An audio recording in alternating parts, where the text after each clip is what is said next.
Est-ce que ou nan salle d'attente la vie a? Are you in the waiting room of life?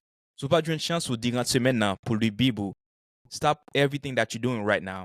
Come and get your daily bread. Yon ti parol ak JR. Parol la se yon lamp kap klere piem. E se yon limye sou sentiem. The Bible says, "My people perish for lack of knowledge." An nou medite parol la ansem ak JR sou Sak nan Panse'w podcast.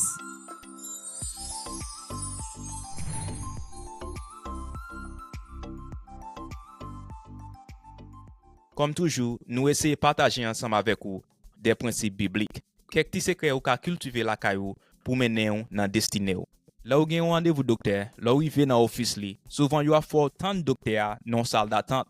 Depending how long you've been waiting or what you're waiting for, there are people that may get anxious, irritated, even impatient. Gen moun tou ki ka rend tèt yo à l'aise, ki ka rend tèt yo vraiment confortable. Yo ka prend yon magazine pour yo li, scroll dans téléphone yo, chat ak yon lot moun. Et gen quelques moun qui ka, bien habitué avec côté a, qui ka fait ti kabicha yo, allon chaise, fait ti dormi yo. Vous comprenez? Ça arrive. Des fois gen moun qui vinn joindre tête yo vraiment confortable dans salle d'attente parce que yo là pour un bon bout de temps. Quelle que soit émotion qui dans salle d'attente ça, tout le monde besoin rester tant docteur parce que pour service yo vini yo pas ka bay tête yo service ça. Yo dépend sous docteur.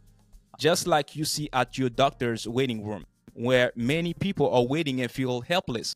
There are many people who are currently in the waiting room of life, feeling stuck, waiting for someone to call their name so that they can move along.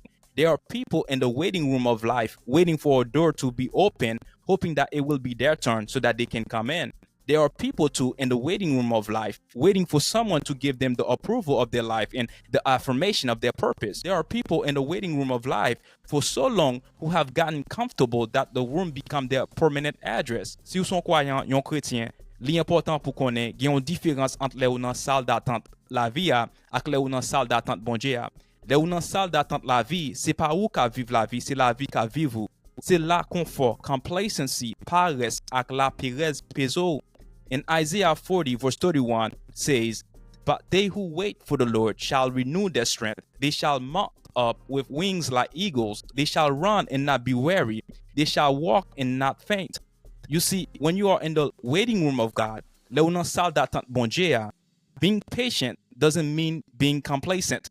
Nan salle d'attente bon Dieu, ou besoin proactif ak intentionnel. God did not save you to be your babysitter. God created you, then saved you to partner with you.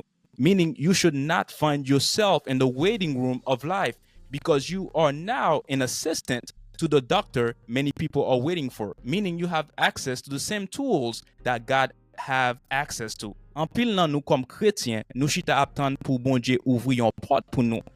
Bon Dieu pas fait yon bagay ke li déjà ba ou autorité, capacité ak accès pour faire. Même jan at n'importe partnership, yon parti nan travail là ak responsabilité a, c'est pour lier. Service que wap chercher a, délivrance breakthrough wap tan là. Bon Dieu gen tan ba ou pouvoir pour exécuter ça. Porte wap tan pour yon moun ouvri pour ou déjà gen clé pour faire ça. So get up, leave the waiting room of life pour ka faire action bon Dieu le pour faire. C'est pas arrêter temps, c'est exécuter ça nan ou parce que vous êtes equipped enough for you to do the very thing that you're waiting for. God bless. Yon ti parol ak JR. Parol la se yon lamp kap klere piem. E se yon limye sou sentiem. The Bible says, "My people perish for lack of knowledge." An nou medite parol la ansem ak JR sou Sak nan Panse'w podcast.